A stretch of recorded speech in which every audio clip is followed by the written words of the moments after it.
하시죠. 네. 우리 그 시각장애인 그 리더십 강의 시리즈 벌써 반년이 됐어요. 그래서 이제 하반부로 넘어가는데 오늘 9월 강의 주제는 종교와 민주주의입니다. 그리고 이제 강사님은 여러분들이 뭐 이미 다 아시는 손봉호 선생님. 손봉호 선생님 이력서는 제가 뭐 보이지도 않지만 눈에 보여도 다 못 읽어요. 길어서. 그런데 뭐 철학 박사님이시고 외국어 대학교에서 강의 시작하셔서 서울대 사회교육과에서 이제 은퇴를 하셨고 명예 교수님이시고 뭐 동독여대 총장님도 하셨고 고려 신학대 그 석자 교수님이시고 여러 사회운동 단체 뭐 아까 이야기 많이 했었죠. 이사장, 이사 고문하면 몇십 개를 하셨어요. 현재도 하고 계시고 또 지금 한국에서 제일 모범적인 그 호스피스의 이사장님이시고, 그러니까 지인 중에 그 기독교 계통의 호스피스를 찾는 분이 있으시면 말씀드려도 됩니다. 그리고 이야기 나왔지만 여기 우리 실로암 이야기하고 뭐 서울 시각장애인 복지관 이런 거 이야기하지만 그런 것 이전에 이미 시각장애인 운동을 처음으로 시작하셨고, 아까 저랑 이야기하는데 그 실로암 안과 땅은 누구 땅이다 이런 말씀까지 하시더라고요. 그러니까 여러분이 태어나기 전부터 장애인 운동을 하신 분이고, 한국의 장애인 점자 프린터 들여온 얘기도 아까 했었었고, 또 강의 중에도 해주실지 모르시겠어요. 근데 아무튼 더 이상의 소개가 필요 없는 손봉호 선생님, 우리 박수로 맞이하죠.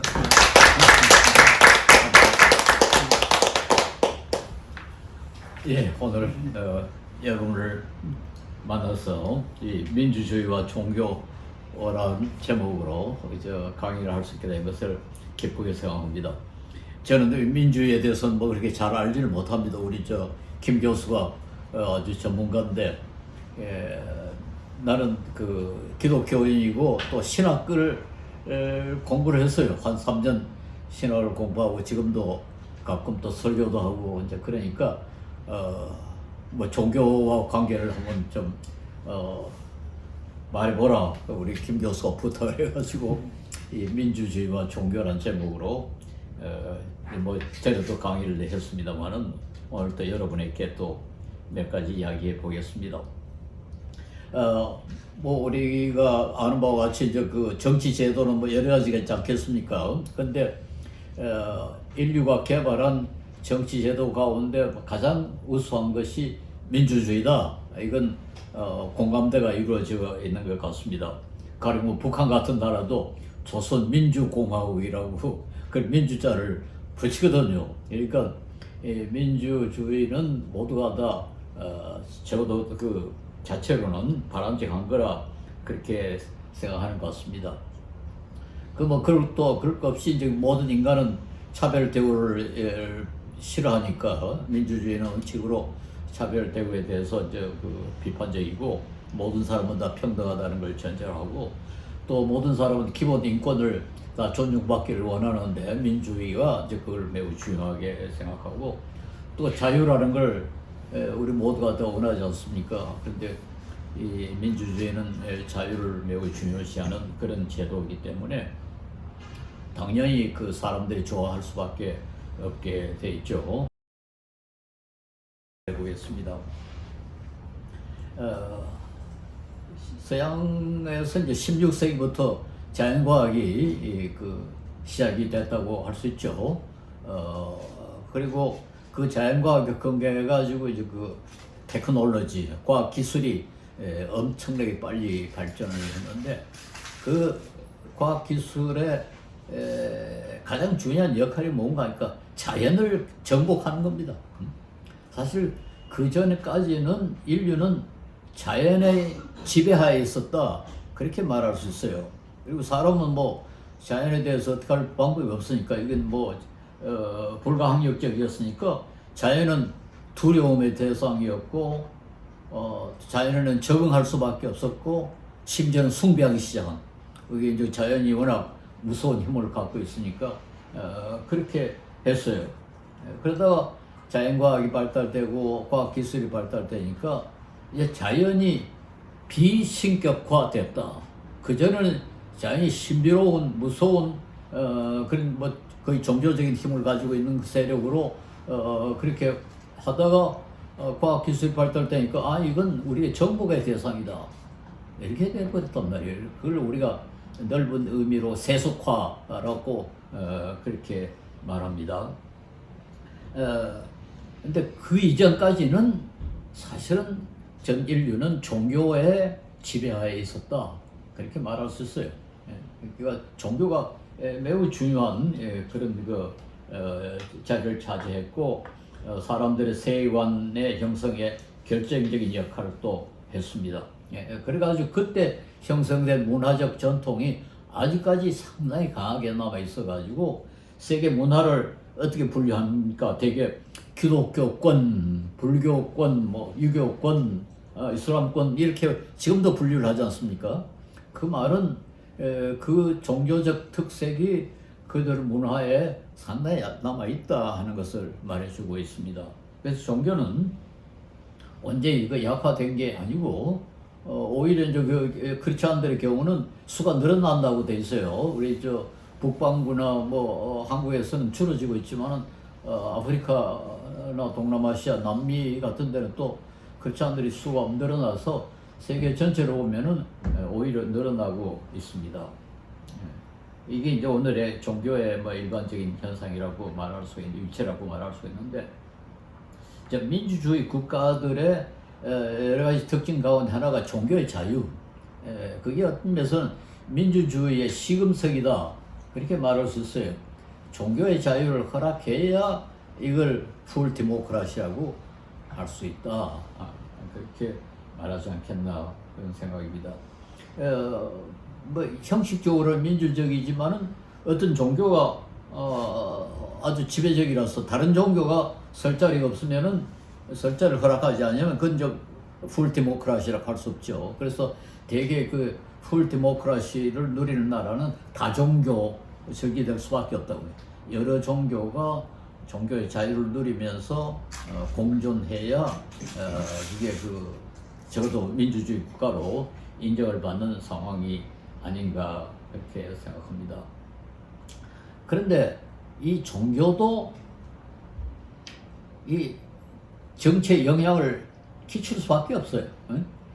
종교라는 게 역시 우리 어떻게 살아야 되는가 하는 것에 그 상당히 중요한 그 위치를 차지하고 있고, 그렇게 하려면은 뭐 이 정치라는 거 우리 삶에 있어서 매우 중요한 자리를 차지하고 있으니까 종교가 정치에 영향을 끼치지 않을 수 없습니다. 더군다나 이제 종교는 우리의 구체적인 그 행동 방식, 가치관에 상당히 중요한 역할을 하고 있기 때문에 이게 뭐 특별히 그 종교가 한 종교가 상당히 강한 나라에서는 어차피 그 종교가 영향을 끼칠 수밖에 없어요. 그래서 우리 이제 민주주의의 기본 가치를 한번 따져봅시다. 민주주의는 우선 모든 인간의 존엄성, 모든 인간의 기본권, 자유, 평등, 정의, 이걸 거의 절대적인 가치로 전제합니다. 그래서 이런 가치를 인정하지 아니하는 종교는 민주주의가 공존하기 어렵다. 그러니까 모든 사람 평등하다라는 것을 전제로 해야 민주주의와 같이 갈 수 있지. 그걸 인정하지 아니하면은 안 되지 않습니까? 그래서 다른 종교를 이야기해서 미안합니다만, 가령 힌두교와 불교는 윤회설을 믿거든요. 윤회설이라는 게 전생의 업보, 전생에 내가 어떤 나쁜 짓을 했는가, 어떻게 선한 일을 했는가에 따라서 이 세상에 이런 위치에 서게 되고 저런 위치에 서게 된다. 이걸 믿는단 말이에요. 그런데 그러니까 이 고칠 수가 없는 거죠. 전생의 업보 때문에 이 세상의 모든 것이 결정되면은 바꿀 수 없는 거 아니에요. 이게 상당히 숙명적인 그런 그 생각을 가지고 이게 뭐 카르마라고 그러죠. 카르마. 그래서 예를 들어서 힌두교 같은 데는 물론 이 힌두교인들 가운데 문명된 힌두교인도 있습니다만은 본래 힌두교의 가르침을 인도에서 유학한 학생에게 물어봤더니 여자, 장애인, 외국인은 운명적으로 인간답게 살 수 없다 이렇게 되어 있다고 그래요. 응? 그러니까 이게 이 세상에 바꿀 수 없다. 왜냐하면 전생의 업보 때문에 이렇게 되니까. 그래서 인도 여자들의 최대의 목적이 이 세상에 착한 일을 해가지고 다음 윤회 때는 남자로 태어나는 거라고.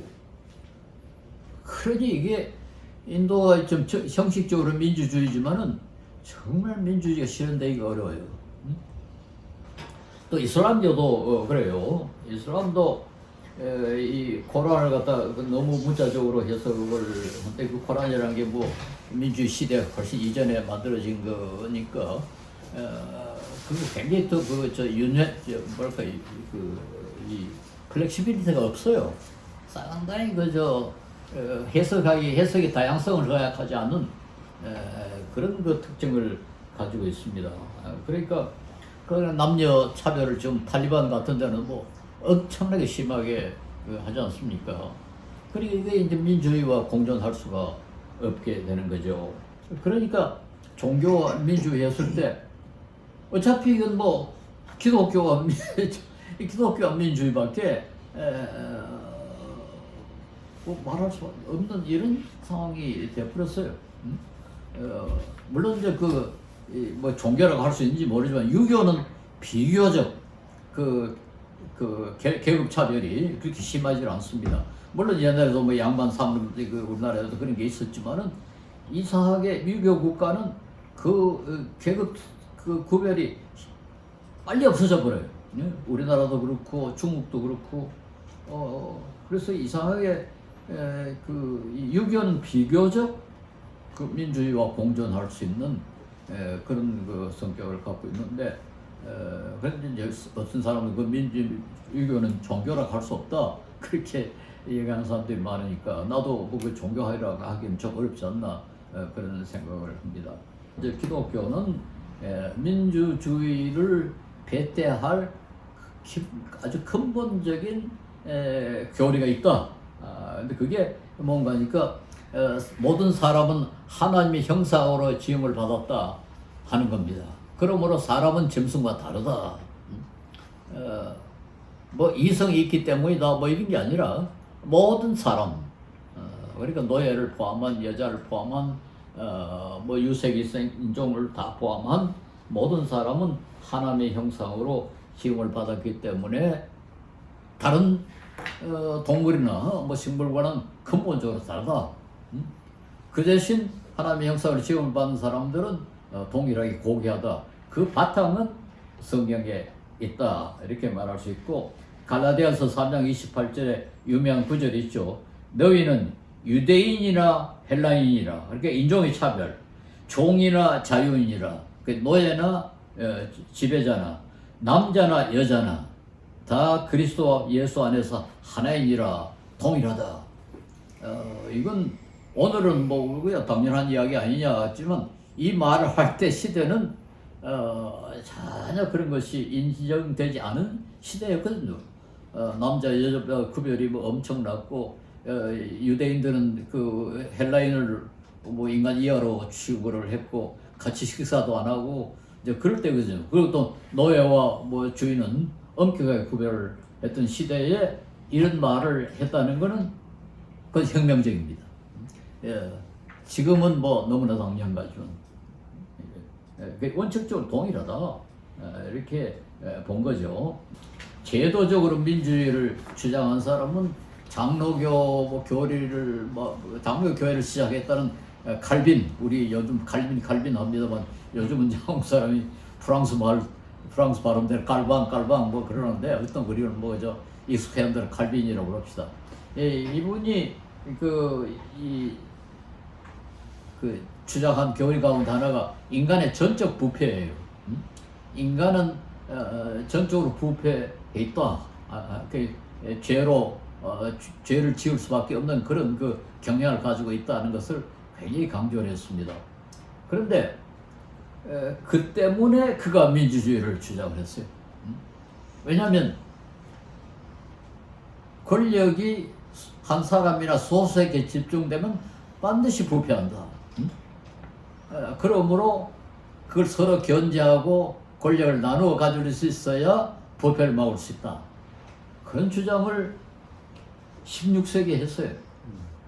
그때는 유럽의 이 정치가 군주주의고 왕권 신수설을 주장할 때입니다. 왕권 신수설이란 말은 왕의 권한은 하나님이 주신 거다. 그런 게 일반이었어요. 그런데 갈비는 그렇게 해가지고 만약에 권력이 왕에게 집중이 되면 반드시 부패한다. 그래가지고 그가 주장한 것이 권력 분산. 그러므로 민주주의를 선호한다. 자기는 그렇게 주장했어요. 그걸 보면 이 갈빈의 직관이 참 대단했다. 그렇게 말할 수 있습니다.